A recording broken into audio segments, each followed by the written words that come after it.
After that next మనం ఇక్కడ నుంచి స్మర్చ్ టూల్ అని కదా, ఈ టూల్ని అయితే తీసుకోవాలి. తీసేసుకొని ఈ బ్యాక్గ్రౌండ్ ఇమేజ్ ఏదైతుందో దీని ఒక కాపీ అయితే చేసుకుందాం. ఓకే, సో కాపీ చేసేసుకొని ఏదైతే కాపీ చేసుకున్నామో దానిపైన ఇప్పుడు మనం వర్క్ చేద్దాం. సో లేయర్ యొక్క మెయిన్ ఇమేజ్ ఉంది కదా, అది సెలెక్ట్ చేసేసుకొని ఇక్కడ నుంచి స్మర్చ్ టూల్ తీసుకొని దాని స్ట్రెంత్ వచ్చేసి సమ్వేర్ అరౌండ్ 30 అలా పెట్టేసుకోవాలి. పెట్టేసుకొని మనం ఇలా ప్రెస్ సైజ్ అనేది మనకు తగ్గినట్టు అడ్జస్ట్ చేసుకొని ఇలా స్మర్జ్ అయితే చేసుకోవాలి. సో మనకు మెయిన్గా ఇక్కడ ఏం చేయాలంటే ఏదైతే మెయిన్ ఏరియా ఉంటుందో అక్కడ మొత్తం ఫస్ట్ నీట్గా స్మూత్ అయితే చేసుకోవాలి. దాని తర్వాత మనం డీటెయిలింగ్ పార్ట్ అనేది చేసుకోవచ్చు అనమాట.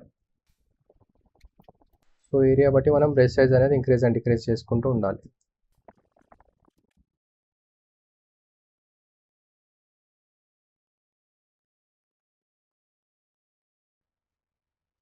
నెక్స్ట్ ఇక్కడ మనం ఇక్కడ నోస్ ఏరియా కొంచెం డీటెయిలింగ్ పార్ట్ అనమాట. సో ఇక్కడ మనకు షేప్